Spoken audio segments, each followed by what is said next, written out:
Hi, everybody. Thank you so much for joining us. Happy New Year. Steven Mayoff joins us today with his latest novel, The Island Gospel According to Samson Grief. Kaylee and I are joining you from Toronto, which for thousands of years has been the traditional land of the Wyandot, the Haudenosaunee Confederacy, and the Anishinaabeg, including the Chippewas and the Mississaugas of the Credit. Steven is joining us from Prince Edward Island, which is the traditional land of the Mi'kmaq and the Wabanaki. It is all home to many Indigenous peoples from across Turtle Island, and we are grateful to have the opportunity to work in the community on their territory. Steven Mayoff, welcome Thank to you. Thank Junction you. Reads. Thank you for having me. I am thrilled to see you on the other side of the camera again. We did Rejected Central together. That's right. Brent Van Staldenen's podcast, if anyone wants to check it out. We talked about rejection. But today we are going to talk about Samson Grief, the main character of The Island Gospel According to Samson Grief. This was an incredible read, enthralling and kind of scary and very funny, full of a cast of characters I can't wait to talk about with you. But before we start talking about this book, I would love for you to share with everyone joining us today what you are reading. Well, currently I'm just finishing up a wonderful novel called Skywaves by Newfoundland author Michelle Butler Hallett, and it's really I think one of her earlier books, and a really incredible story. It's centered around a radio station called VOIC, and it really encapsulates also the history of Newfoundland. Basically jumps around in time from the latter part of the 20th century and also a bit in this century as well. And I found the construction of it is so interesting. I guess chapters, they're really more like vignettes, and it's very kind of I hate to use this word, but it's kind of fractured, and you're kind of following along and kind of going, what's happening, and then certain events keep getting repeated, and there's a lot of referencing to the same people, and slowly you're piecing it together. It's kind of like doing a jigsaw puzzle, actually. Oh, wow. Yeah, so very interesting book. She's a fantastic writer. Won the Thomas Radel Atlantic Fiction Prize for her last novel, Constant Nobody, and she's wonderful. She's fantastic. Oh, awesome. Kaylee will share a link in the chat for everybody if you're interested in adding that book to your TBR pile. Mine's quite high. Yeah, oh So yeah, yeah, every time I get it, especially a Newfoundland writer, yeah, like, okay, I must add that to the pile. yeah. I think you can see some piles of books behind me. That's my TBR. Oh my gosh, yeah. Mine's about that. I can't wait for you to share a reading from Samson Grief, but can I share your bio first with Sure, everybody? please. Steven Mayoff is the author of 5 books. The story collection Fatted Calf Blues, which won a 2010 PEI Book Award. The novel Our Lady of Steerage, a poetry chapbook, Leonard's Flat, the full-length poetry collection Swinging Between Water and Stone, and his latest, The Island Gospel According to Samson Grief from Radiant Press. His fiction and poetry have appeared in literary journals across Canada and the US, as well as in Ireland, Algeria, France, the UK, and Croatia. Steven has also written lyrics, librettos, and collaborated on scripts for radio and stage. He was born and raised in Montreal, but joins us now from Prince Edward Island, his home since 2001. Steven, if you could share a reading. Sure. So I'll just read basically right from the beginning. I knew something wasn't right when I looked out the window that bright summer morning and saw the 3 of them. They were standing in the open field behind my building. I recognized them by their hats, the blue baseball cap, the coral bucket hat, and the yellow pork pie hat. Really? I thought to myself, this again? I decided to go about my usual preparations for the day. My favorite L. Cohen CD, The Future, was playing in the paint-spattered boombox. Breakfast was a cup of lapsang souchong and a toasted fried egg sandwich. Slurping the dregs of my tea, I looked out the window again. They were gone. I surveyed the rickety table displaying a clutter of brushes, palettes, cans of turpentine, tubes of paint, as well as a variety of scissors, rulers, drawing utensils, etc. Through the boombox speakers, the gentle croak of the Jewish lo-fi blues poet made the deceptively simple observation that everything has a crack which functions as an aperture, allowing light to enter. I was grateful to hear this, since it was my habit to play this CD every morning, and considered the observation to be a daily affirmation, inviting me to cross the threshold into a hallowed zone of creativity. As usual, I made the same backhanded remark, a superstitious part of the preparatory routine. Except for the tuchus crack, Lenny, because that's where the sun don't shine. I removed the drop cloth covering the canvas on my easel and experienced an odd shiver somewhere between the hairline at the back of my neck and the slight depression between my shoulder blades. No doubt this was because I couldn't stop thinking about the three figures I had just seen outside my window. There really was no earthly reason why that business should be starting up again after almost 13 years. Had it really been that long? I realized it was exactly 13 years to the month and wondered if it had anything to do with the number 13. I didn't want to go down this rabbit hole, so I forced myself to stare at the unfinished painting before me. It depicted a specific area at North Cape, normally a narrow strand of ruddy, stone-encrusted shoreline tapers toward a divide where the waters of the Northumberland Strait meet those of the Gulf of the St. Lawrence. In my painting, rather than merging the two bodies of water, waves rising in rapid brushstrokes of shimmering aquamarine tinged with yellowish white streaks, climaxing into a silvery biblical scroll of oceanic sputum to reveal a stretch of iron-rich red soil strewn with seashells, beer bottles, crustaceans, and other detritus from the watery depths. The original concept of the painting was yet another fantasia of Jewish iconography set on modern-day Prince Edward Island. The problem was, I still couldn't make up my mind. Should I depict Moses leading his people onto the shores of North Cape, or should they be escaping it? And if the latter, who were they fleeing from? Lobster fishermen, potato farmers, Japanese tourists?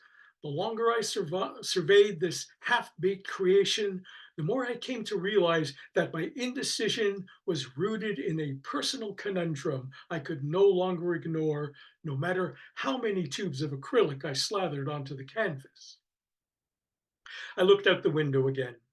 Thankfully, the three figures had not reappeared. The first time I became aware of them was in 2002 when I was still living in Charlottetown. I had created a painting called Anne of Bergen-Belsen. It was a portrait of an emaciated Anne Shirley, complete with straw hat and ginger pigtails, their twisted plaits rendered in excruciating detail. I had her dressed in rags and sporting a yellow Star of David armband. Her left forearm, skeletal and pale, was imprinted with blue tattooed numbers. It was the eyes that filled me with pride, simmering orange-green embers for irises with dilated coal-black pupils at their centers, like twin abysses of unspeakable terror. I imagined them burning into the viewer's soul, evoking mixed reactions of pity and revulsion. Behind her was a dull gray barbed wire fence, the iron mesh made all the more menacing by being outlined with a sickly bluish white. In the distance was a candy-striped lighthouse, complete with a machine gun-toting German soldier standing guard at the top and a red flag flying a black swastika in a white circle. By the time I laid on the last stroke of paint, I knew I had turned a corner in my creative life. I decided to treat myself to a bubble tea in the Cradletown Court Mall. It wasn't my usual choice of refreshment, but I was in the mood to celebrate with something different. I purchased a kiwi flavored tea at the Red Pearl stand on the mall's uppermost level and sat in the food court seating area. As I slowly sipped through the wide plastic straw, I thought about my creation. Something in the painting scared and excited me. I had never done anything like it, and revisiting the image in my mind's eye made the hairs on the back of my neck tremble. Since moving from Toronto to PEI in 1997, the year the Confederation Bridge opened, my output was more whimsical, according to a profile in The Drone, our monthly arts newspaper. Typical subject matter were watercolors of a swaddled infant Moses in a dory floating past channel markers and buoys on Malpec Bay, or Joseph wearing his rain slicker of many colors. I also tried my hand at sculpture with a model of Noah's Ark made entirely out of lobster traps, which won first prize in an island-wide competition held at the Cradletown Art Gallery, hosted by Carrie Jo Campbell-John, Minister of Tourism and Culture. There was a cash prize of $500, and a photograph of my ark was used on a tourism poster. The competition's judge, Digger Doherty, host of the long-running TV gardening show A Patch of Red, and still PEI's biggest local celebrity, called my picture clever and suggested a garden gnome playing Noah might give it a cute final touch. My growing reputation led to an article in the Charlottetown Parrot with the headline, "The Monet from Away." A freelancer for the Toronto Satellite looking to do a human interest piece on Toronto expats dubbed me Cézanne of Green Gables. Hungry as I was for the recognition, I felt that my work was being misrepresented as mere kitsch and wondered if it wasn't my own fault. In 2001, after the attacks on the Twin Towers and the Pentagon, it was clear to me that something had to change. And Anne of Bergen-Belsen was definitely a bold departure from my creative status quo. Thank you so much. I am so happy that you read from the beginning. I tend to not ask authors to read, but the beginning of this novel is probably the best introduction to a novel thematically and narratively that I've read in a long while. It's evidence not only of what's to come, but your creativity as a writer. I don't know if I dare ask this question because as a talented lyricist and librettist and poet, the description of the paintings, the description of the sculptures, the description of, they're so vivid, so brilliant, so beautiful in a way. I want to ask if you've dipped your fingers into visual art as well. No. I used to draw. I used to draw when I was a kid. I used to steal. My father used to have his shirts done in a laundry, and they would come neatly wrapped in plastic, and there was a cardboard. I don't know if you remember this. There was Yeah. cardboard in the shirt that sort of kept it. I used to steal them and draw on them. He used to always get angry with me. So I used to draw, but no, I don't do any kind of visual art or anything like that. My uncle was a painter, and in fact, my chapbook, Leonard's Flat, is about him, and it's ekphrastic poems using his paintings and poems to go along with them. But no, I did, to do those, to talk about or to describe the painting and all, I did try to get into Samson's visual head, his Mhm. how he thinks as a visual artist, and so really tried to push that as much as I could. Yeah, you did such a great job. Some of them are Thank you. really, I mean, they just come to life with the language and word choices, specifically the As you just read, the simmering orange-green embers for irises with dilated coal-black pupils at their centers, like twin abysses of unspeakable terror. I just thought that was so great. Thank you very And much. of course, the beginning, we're introduced to these three figments of Samson's imagination: Shylock, Fagin, and Judas Iscariot. It's easy as a reader to kind of interpret and come up with uh, my own ideas of why these three fictional characters specifically, but I wanted to talk to you about them. When did Judas, Fagin, and Shylock come to you in the writing of this book, and why them specifically in telling this story? Well, they were there pretty early on, even before the writing. I knew there were going to be three figments of his imagination. I knew they were going to be sort of well-known Jewish figures. Um, and I had this idea that they were going to be literary figures because traditionally literary figures have always been depicted as having red hair, and that the red hair kind of spoke to me. And cause I was thinking of Anne of Green And Gables, thinking of the island being red. And so red was there. And then it was just a matter of picking which figures I wanted. And I have to say, I didn't have any overall thoughts. Now, Judas Iscariot is interesting. For some reason, that was the first person I wanted. Um, Judas sort of makes a small, weird little cameo appearance in my first novel, and so I don't think I was thinking of that consciously, but I sort of been thinking about it recently. I think, oh yeah, I sort of see how that's kind of connected, and then I don't know. I just took figures out of books I liked and characters I liked, and Fagin and Shylock. I mean, they're to me like the basic, like I wanted figures also that were sort of people had seen them as sort of connected to anti-Semitism. Mhm. So all three of them were, they fit all these, they ticked all these boxes. And I thought, well, they seemed like no-brainers. You want to go with them. So Mhm. that's really why it was. Yeah, Uh, no, it was good because as you said, Shylock and Fagin are tropes, really, right? Absolutely. The Jewish trope of a character, and it was nice to see them speak for themselves, I guess, in this novel, speak for Samson, if they're speaking from his mind. Yep. But I loved, you just got Fagin's like Southeast London accent down pat, and Shylock's.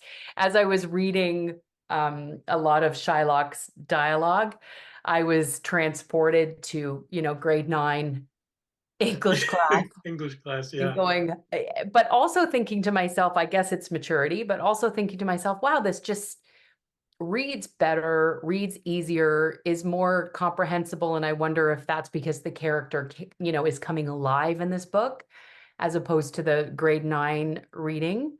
And I wanted to talk to you about that. So how did their voices present themselves to you? How did you I know from the acknowledgments that you read Oliver Twist, you read Oh Merchant yeah. of Venice. Yeah. I needed to sort of get some background on all the characters. Yeah.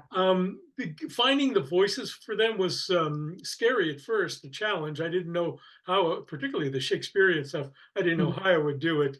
I read Shakespeare and I sort of went to kind of glossaries. You can find glossaries. Mhm. And, but after a while, I mean, I sort of got the gist of how that fake Shakespeare works. And I thought, I'll just go with some fake Shakespeare and see Yeah. how far I get with it. And the thing I allowed myself after a while was I said, it's not like the characters are stepping out of a copy of The Merchant of Venice or Oliver Twist. They're from his imagination, from his Mhm. mind. So there's a lot of leeway here. There's a lot of wiggle room to sort of play around a little and make it your own, really is what it comes down to. Mhm. And that's really important. You want to do make it your own. But I did take a lot of things from Shylock, the whole hath not a Jew eyes. And, I sort of played around with those things. And for Fagin, I went with, the one thing I took from the book is he uses the phrase "my dear" a lot. He always says "my dear," Yeah. and kind of makes him sound like from Newfoundland, actually. But I sort of thought I sort of worried a little that sometimes the slang was a little too modern. But then I thought again, if it's Samson's mind, you can do it. So sometimes I really didn't care. I just sort of, I used great words like bottle. Don't bottle it. Right. Don't screw it up, or that sort of thing. I don't know if they would have used it in Dickens' time, but I used it. Yeah. No, I thought it was great, and it's definitely added to the humor, because that is like evident throughout that this book is intended to be humorous. It's intended to be satirical. It's intended to make the reader think. One of the characters, Anne Shirley, of course, being set in Prince Edward Island, shows up, but Anne Shirley, Surly, shows up on a webcast, a dominatrix with a horse whip and then a bamboo stick, as the kind of truth teller in this political backdrop or this political storm that's happening in Samson, on the island, and in Samson's life in particular. I would love to talk about her. I think it's difficult to give away without giving away the trajectory of her story and what she's doing, but I would love to know where she came from in your mind, and how she came to appear as a dominatrix on a webcast. Sure. We can give a bit of the trajectory without giving too much away, but because I think it's really important. But I mean, parodies of Anne of Green Gables. I mean, there are a few on PEI. There was a review, a show, or a stage show called Ankenstein, which I had not seen. Um, but so that was one thing I thought about. I said, "Oh well, you can," because she's a little bit sacrosanct here. You're not supposed to make Yeah. fun. And in fact, she's highly um, you know the people who hold the patents, and you really can't use her without getting permissions. So I thought, well, then I'll just sort of again play as I did with the painting, Yeah. So but I I wanted her. Well, the thing is on PEI, the it is a huge cash cow. you Oh, know, yeah. Oh, I'm sure. tourism is basically centered around that book. And it's basically, um, I mean, the way the government sees culture in PER, the way it used to, it still does as far as I'm concerned, but it's tried to sort of shy away from it. But really, the uh, the government portfolio, the ministerial portfolio for culture was also for tourism. So, and tourism comes first, of course.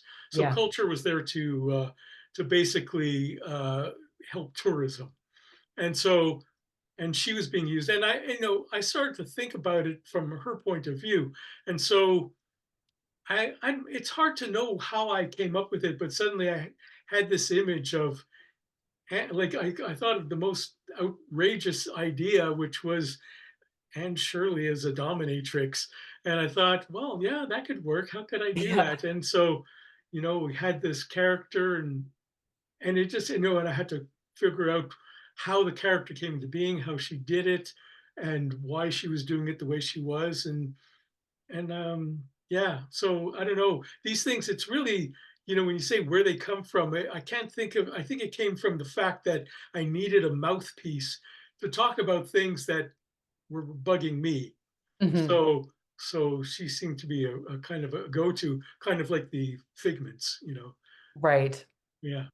And that, as you said, it would be a character that would create, like, stir up the most ire in the community, presenting Absolutely. herself. Yeah, Yeah, no, she absolutely. was great. And I just loved imagining the people in the community watching her on these webcasts, and the provocation and conflict that she stirred up was fantastic. Right. So, it And was, sorry, go ahead. yeah, no. Uh, I No, go ahead. no, because I'm going to go on to my other question about more characters. So if you Oh, want to say something about.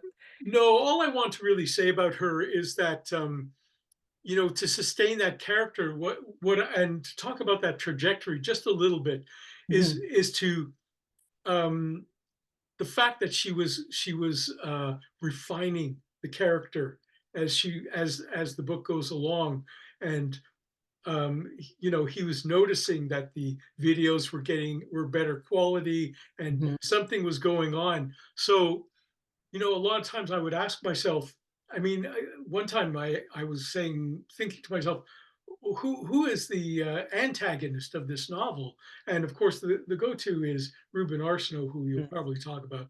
But I wondered if it was her. If somehow there was a turning point, because she starts off as speaking truth to power, but mhm. at some point she does become a voice of power, a mouthpiece for power, for the Yes. power. And so at some point there's a turning point, and I often have thought about the novel, where is that turning point? I'm not quite Mhm. sure. Well, she's not the only character with a duplicitous nature, and not just the character of Anne Shirley portrayed on the webcast by the character, who herself is duplicitous, but that character's mother also has kind of two sides to her. There's Reggie and Kelvin and Maggie and Frida, and all of these characters, each in their own way, are duplicitous, right? They're Right. wanting to protect their own best interests. They're wanting to um, flirt, achieve, gain power in some way. Yep. And as the novel moves along, all of these characters are introduced, and there's a pub, and all of the characters that are within the pub.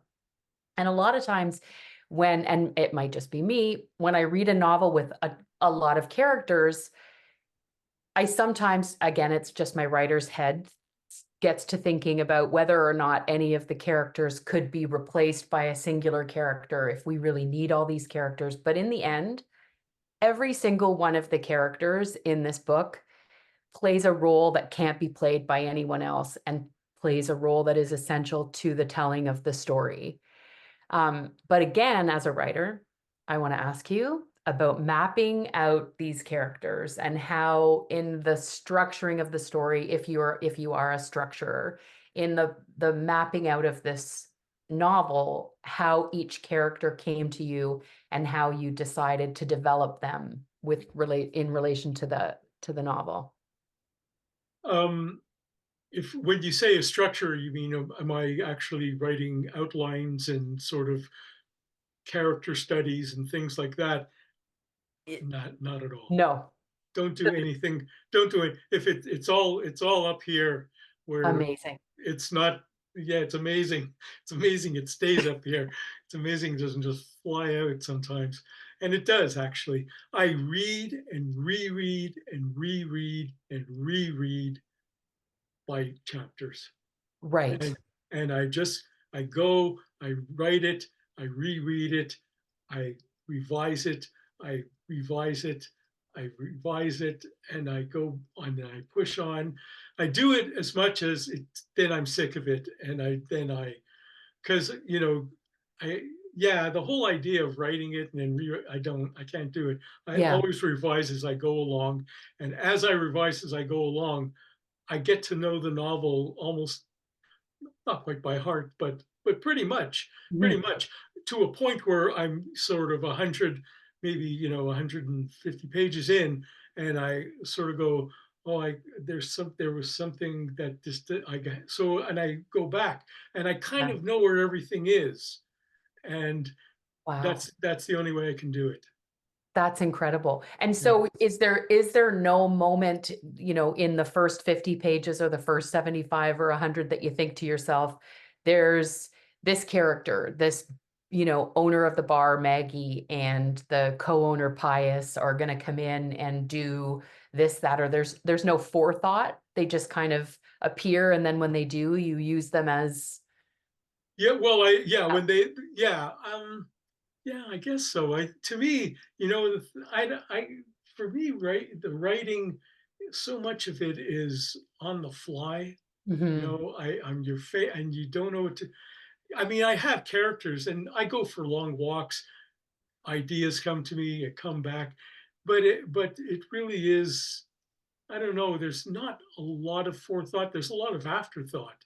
mhm, There's a lot of afterward, I think. But for instance, when Maggie started to develop, I think I knew early on what part she was going to play mhm. later on, Right. which I won't tell.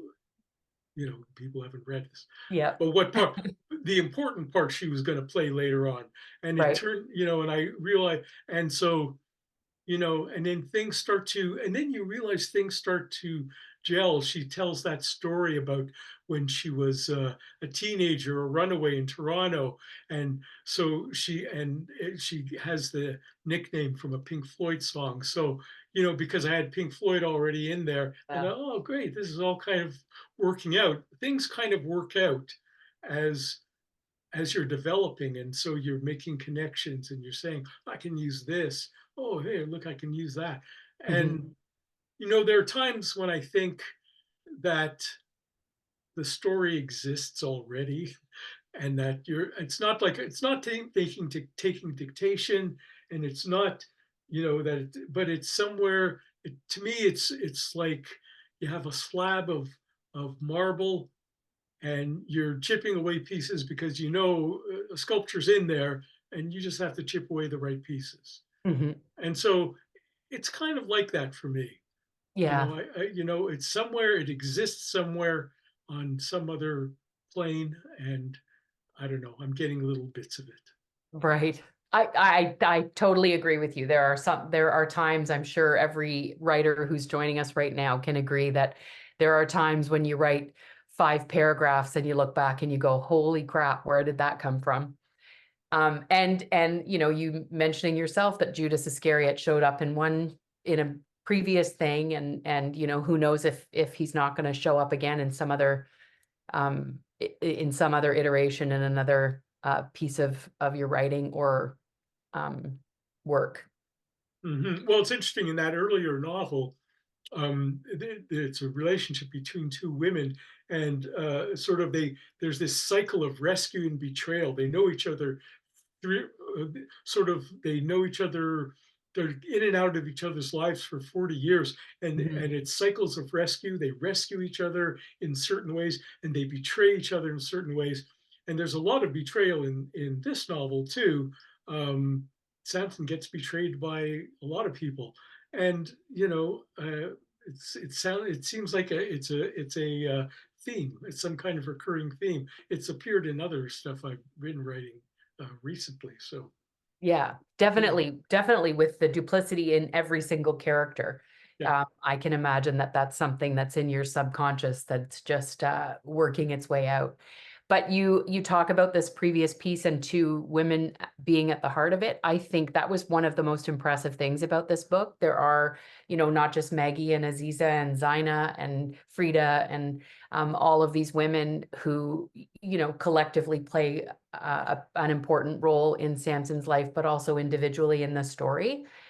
You did such a great job. They feel, Maggie, especially with the Pink Floyd and the way that she dresses and the way that she talks, and Frida with the way that she talks and the way she presents herself. And I want to talk to you about writing women because it's a really big challenge, I think, for male authors to even think about doing, but to pull it off so beautifully here, I think is impressive, and I want to talk to you about that, especially Well, not doing any research. Like, you didn't even, like,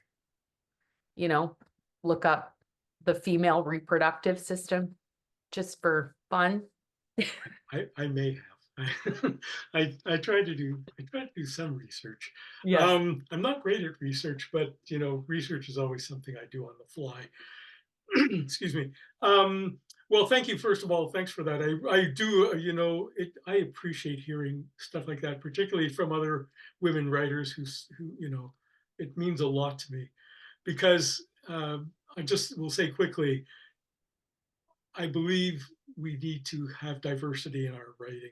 I think, you know, making writers write only characters who are themselves, that's not going to fly anymore. You can't do it. I mean, writers need to learn how to write about people who are not like themselves. Mhm. I mean, that's for me, the whole point of it, really. I remember, yeah, if you're ever on Twitter or X, and you have writers asking weird questions, and then some guy had tweeted, "How should male writers create female characters?" And I couldn't believe and I just said, "How about as human beings?" And it that is, that is I think the basis of it for me anyway. Just treat them like people. They're people. That's Yeah. it. And there is a difference for sure between men and women and the way men and women think and the way men and women experience the world. Um, and so I don't, to say what would a woman do in this situation, I think is the wrong question.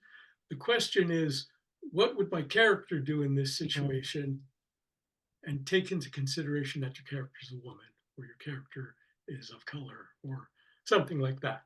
Yeah. So it's kind of basic, really. I don't know. It doesn't feel like any great feat to me. It just feels like, uh, a lot of empathies, or as much empathy as I can muster Mhm. for about, how other people experience the world. Yeah. I think you're right. I mean, the difficulty is in that person on X asking the question, how do I write women? I think the simple answer for me would probably be don't, because if you have to ask that question, it means that you probably want to present them as a trope, present them as a plot device, present them as something that's going to further the agenda of the male protagonist or whatever. And I think that's it exactly, is writing people as human beings and not imagining them as a plot device, I think, is Exactly. the essential truth, right? And not wanting to go into the cultural experiences and the emotional experiences and the uh, traumatic experiences of someone unlike yourself. I think that's probably a safe thing to avoid doing. But this book presents characters who are just as messed up by the political landscape as the other. And they're not necessarily giving um, a, a special emotional female perspective, but they are a reflection of Samson, I think. Mhm. Not provoking him or being anything specific to him, but just a reflection of his experience in the world, which I thought was great. So we, you, in the beginning, the Twin Towers are mentioned, and I know that you have said that Donald Trump becoming president was the straw that broke you and got you sitting down reading this novel, which is probably true of so many writers. I can imagine the stories coming out in the last few years have a lot to do with him. But I wanted to talk to you about other triggers and other themes and other things that got you sitting down writing this novel. Um, Well, I mean, the initial thing was discovering that there was no synagogue on DEI. That was an interesting thing for me because I'm Jewish. I'm from a Jewish background. I'm not religious, um, and yet I found myself in a place with no synagogue, and it's something I couldn't forget. And I kept, well, because then I later found out about it's a small but very significant community, Jewish community on PEI, and that they worship together. They worship the holidays together by, well, they have a newsletter that goes around, and they go to each other's houses. Someone gets designated as as a host, and Mhm. then and everyone brings. It's a potluck, really. And I thought that was fascinating. There was something old world about it for me. Yeah. So I don't know what it was. And so I thought that was very interesting. And and I guess that's kind of kept that in knowing about that, kept the idea that there not being a synagogue in my mind. Um, and so, I mean, that was the basic thing. You know, there was that, and there was, I don't know, just, again, I was, as I mentioned before, the way culture is seen here, certainly by the government and things like that. There were all these little things. And PEI is a place.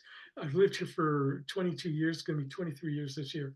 It's a place I love, and I do think of the novel as a kind of love letter to PEI, Mhm. because of the landscape and how beautiful it is. But there was a lot of it I don't, that kind of bothered me, and I think bothers a lot of people, and that's interesting to know. And so I think those are generally it. It's all these little accumulative things, little things that sort of seem to add up, and you start thinking about them, and then at some point, and I guess because I started writing it in, well, I wrote a first draft, which kind of became a first draft outline sort of thing. And that I think I started doing in 2014. Right. And yeah, so, and then I started working on it later. Again, 2015, I think I wrote 100 pages of that. Um, no, no, yeah, it was not much more than that. And then I thought I needed to start over, and I needed to, it was in third person. And so I thought, no, this needs to be in first person. This needs to be in his voice. So that was the other thing, was doing the research and sort of thinking about his voice. And I would say kind of by the time I was really sort of back into it was 2016. And Right. so 2016 was when he became president. And I thought, oh, wow. Oh. And then I started to become a real news junkie. Then I was like watching and suddenly all these, I was sort of like, it's interesting. I mean, I don't want to make a direct connection, but one thing that sort of may have inspired Anne Surley a bit was I watched a lot of Rachel Maddow, you know, and so it was kind of interesting. I thought she's not that kind of person, but I don't know. There was something about it that connected it for me. Yeah. No, that's amazing. What moving to PEI, I would love to know. If anyone has any questions, feel free to put them in the chat. Kaylee can ask on your behalf. But I want to know what made you decide to move to PEI, and how did your creative life change when you got there? Well, I've been writing most of my adult life since high school, and writing was always my sort of go-to, Mhm. like something I fell back on. Never imagined that I could make a go of it and try to do it. Then I was writing poetry and song lyrics, first of all. I didn't really start writing fiction until later 90s. I tried and I didn't do much of it. And then later on, I started to work on that first novel. Mhm. But my wife, Thelma, is from PEI. And so we met Toronto in 99. And we bonded very quickly on wanting to get out of Toronto. I'd been there for 17 years, and we just thought we might go to Guelph or somewhere like that, or London or whatever, stay in Ontario. And we went for a trip in 2000 to PEI.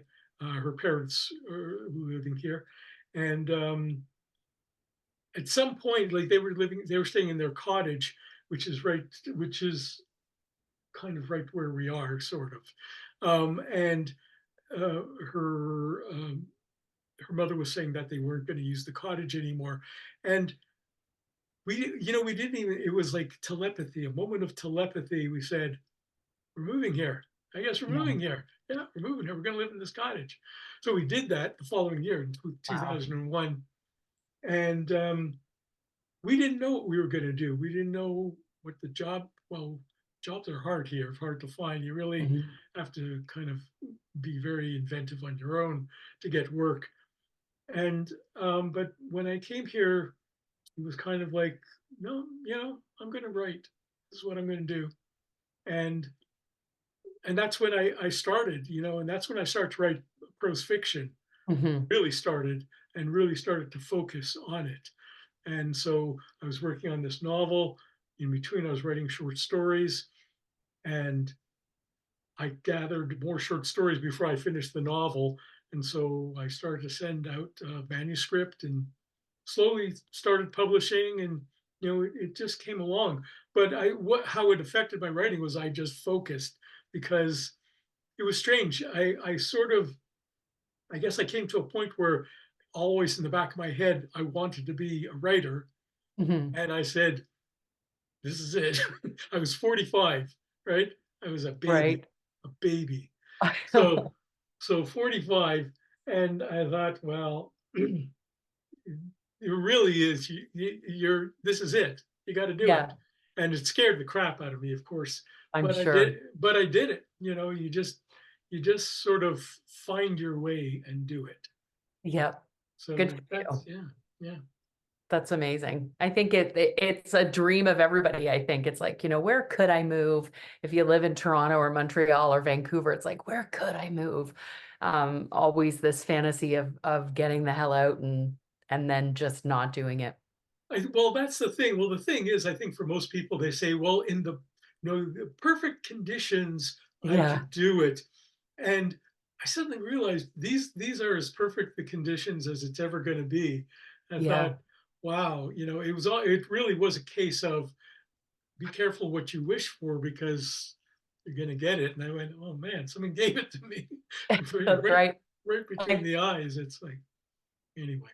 yeah, like the question is, why wouldn't we move here as opposed to why, Oh, yeah, yeah, for why would sure. we? Yeah. Kaylee, I'm not sure if there are any questions from anybody. Yeah, we have a question from David, and David asks, or if you could speak to the environmental theme in the novel. The environmental theme in the novel. Wow. I think I don't know if it's something I've really thought about very much. Um, So there's just for everybody, there's a space where Samson wants to build this synagogue, right. and it is covered in garbage and trash. And the question is, why would you want to build on Rossiter's field? And I mean, it turns out that it's got political stuff behind it, but Right. And I think, when I was creating all of that, the environmental impact, I'm not sure that I was really thinking of that too much and consciously. I was thinking more of the idea of uh, can I build on this land, which is how I created the character of Tamara yeah. Toplin, and because that was something that was becoming more and more on everyone's radar, was land rights, and Mhm. the Mi'kmaq were, asserting the land rights and saying, and talking about, getting permission to build on places. So that was the foremost thing I was talking about. The actual environmental aspect of it, well, I mean, the environment, it's a huge deal on PEI. environment, and particularly our shorelines and the erosion of shorelines. So these are all questions and all subjects of great importance here in PEI. But I have to admit, it wasn't foremost in my mind. It Mhm. wasn't something I was thinking of very much. I was thinking more of, can I build on this thing? Like, why am to me, it was just another obstacle that I had to put in his way. I mean, just narrative wise, you had to find all these obstacles for him. And this was going to be the biggest one Yeah, to build on a garbage dump. yeah. And the storm. There's a storm and Well, which kind of yeah, and foreshadowing of the storm that PEI ended up getting a couple of years ago. But yeah, I think yeah. that We're that's getting foreshadowing to the Well, that's world. it. We're getting a lot of storms, and in fact, yes, that's true. That and the frequency of these storms that are Mhm. coming, and climate change. I think that was something I thought was kind of built into it, but it's not.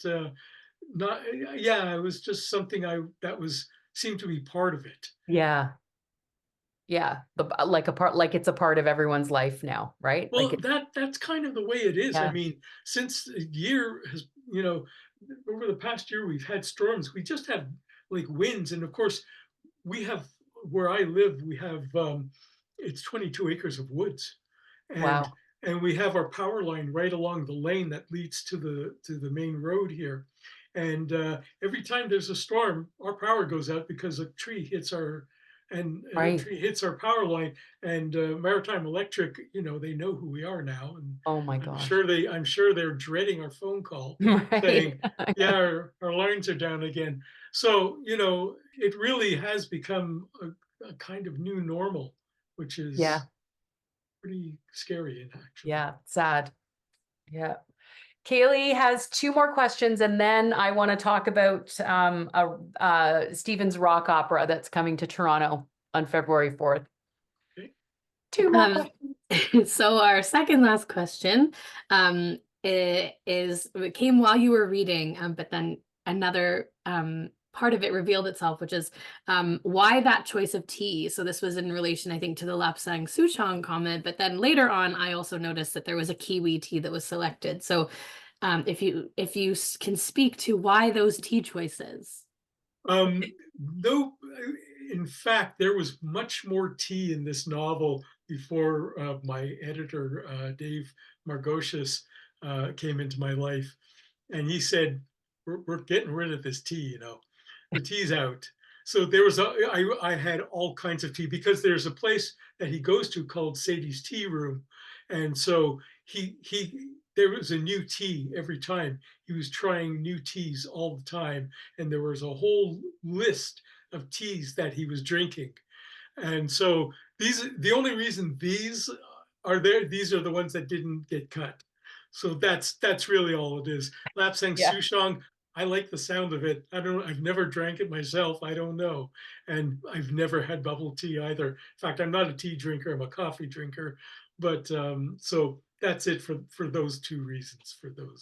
Right. And Dave is here right now. So from tea lovers everywhere, how dare you cut the tea from this novel? They blame my editor. Yes. Blame my editor.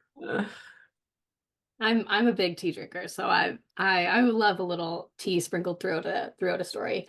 Our last question comes from Jane, and Jane asks or says, "I'm curious if it has taken you time to work up to writing characters who are from the island."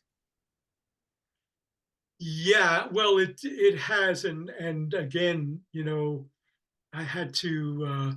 I think this novel was, the gestation of it took a long time, and I'm pretty sure I had maybe not the exact idea for this novel, but an idea of a novel set on PEI. I knew I would write a novel set on PEI, and getting the characters right was really important.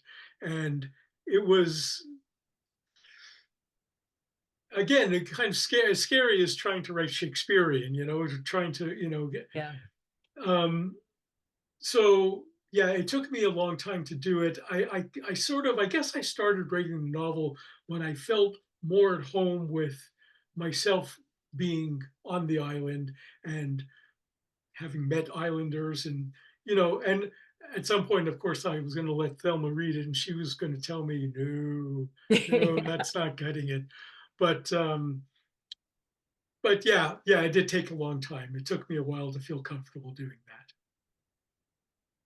I am so excited. I'm glad that you did. I'm glad that you felt comfortable. I mean, Samson is a lot like you. His life's path mimics yours in a lot of ways. We only have a few minutes left, but I want to talk about this rock opera. For anybody who's in Toronto, it starts on February 4th. Kaylee's going to share a link to the Coal Mine Theatre and where you can get links or tickets, sorry.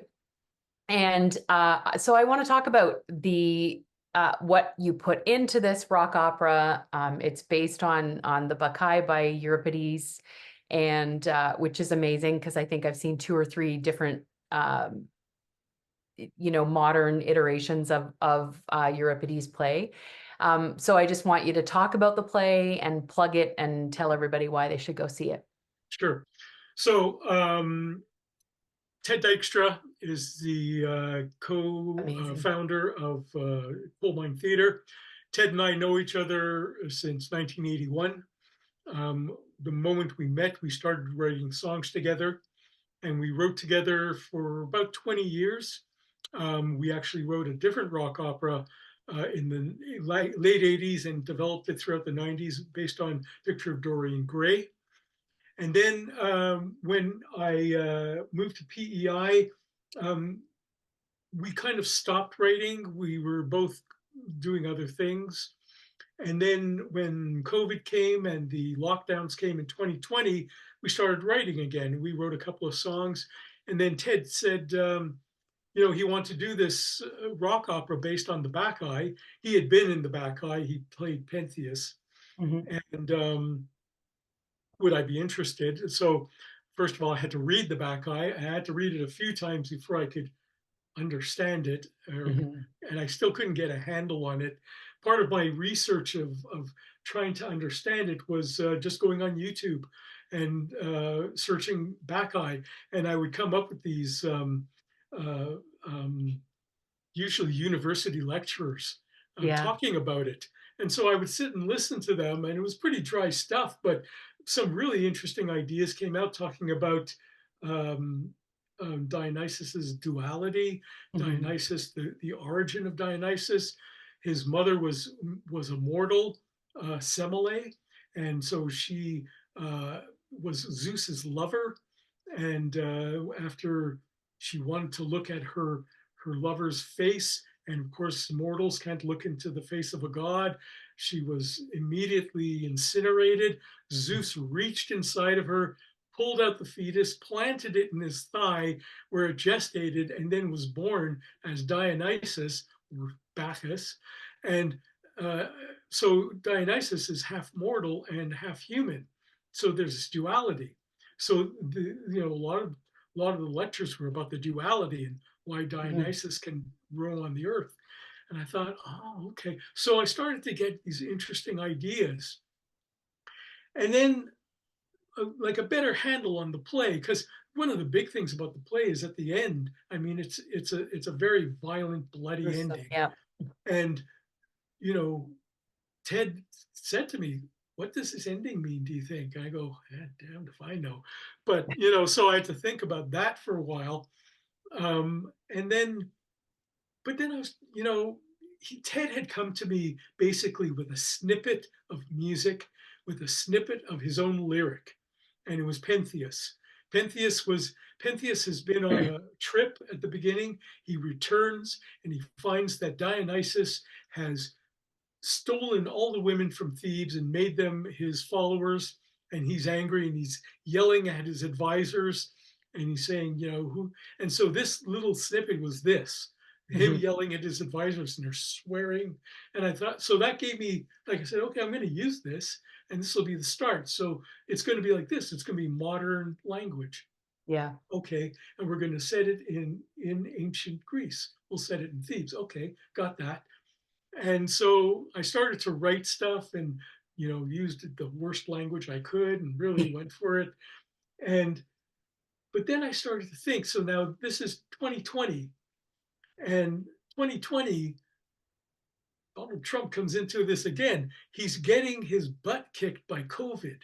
And Yeah. it looks like it's going to cost him his presidency. It's going to cost him the election to become president again. And then I started to think, well, Pentheus is a king. He's definitely an authoritarian type. Okay, that's interesting. And COVID. And then when I started to think about COVID, I started to think about how we were all locked in our houses, right? And suddenly animals were returning to their habitats, Hmm. and where they had not gone because people were there. And I thought, wow, well, this is interesting. This is what Dionysus, or Dion, that's why we have Dion. Yeah. Dion is all about nature uprising against civilization. Hmm. Dion is the shadow, civilization's shadow. Yeah. And so I went, oh, okay. So if Pentheus is Trump, then Dion is COVID. He's this force of nature. Wow. And I suddenly had this handle, and I suddenly had language to use this. So I use Yeah. virus and all kinds of language that's being used at that time in the libretto. And so that's when it really started to take shape for me. And so yeah, so this is and when we did the first one, Dorian, that was a 10-year trying to develop it. It never really got a production. This one just kind of when suddenly we were still rating it, and Ted's telling me, "Oh, we have a musical director now." I went, Nice. "Oh, we do? Oh, okay. Oh, and Peter Hinton. Oh, Peter Hinton wants to direct it." I went, "But we're not even finished writing it." Oh, really? And so very quick, it was moving very quickly. We had a workshop in 2021. There was nothing in 2022. 2023 had a workshop, and then so now here it is, Fantastic. 2024, and here it is. That's awesome. February 4th, it runs for a month. I would go on and get tickets. Coal Mine Theater tends to sell out pretty quickly. It's a very popular space at the moment. So I was excited to see it there. Thank you so much, Stephen. We're going to raffle off a copy of The Island Gospel According to Samson Grief that Radiant Press will send to whomever wins. Kaylee will do the draw. And before I forget, because I always do, if you are in Toronto on January 28th, I hope you'll join us for an in-person event at Type Books in the Junction, 2887 Dundas Street West. All of the information about our events are at www.junctionreads.ca. We will be joined by Jessica Westhead, Elizabeth Ruth, and Nathan Whitlock. And you can find out more about Stephen at stevenmayoff.ca. But here we go. I did it, Kaylee. I got it all out. I didn't forget. Oh my God. I'm usually frantically messaging in the chat. I know. I'm awful. It's only been 4 years. You know what I mean? Another 4 years and I'll figure out the online thing.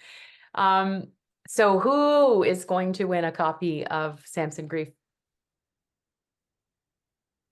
All right. Our winner for today is Paula Wing. What? Paula Wing. Wing. Yay! There she is. This That's is awesome. awesome. Thank you. Thank you. That's so great. Education at Tarragon. Does that mean you're in Toronto? Yes. Oh, that's awesome. That's good. I live in the Junction neighborhood, so. Oh, great. If Yeah. you can send me an email with your mailing address to junctionrights, WRITES, @gmail.com. And if you don't remember that, you can find it on our website, and send me your mailing address and I'll get that off to Radiant Press and they'll get your copy out to you. Yeah, that's awesome. Thank you. Nice. Stephen, again, thank you so much. It was a pleasure to sit down and talk to you. This book, congratulations on this book. It's a feat and a true joy to read. Thank you so much to everybody for coming and supporting this event, supporting Stephen, and your continued support for the reading series is much appreciated. And Kaylee, thank you so much. Honestly, this series would not run without them, and I am truly appreciative. Thank you. Thank you, Allison. Thanks everyone for coming. Take care. Bye-bye. Bye.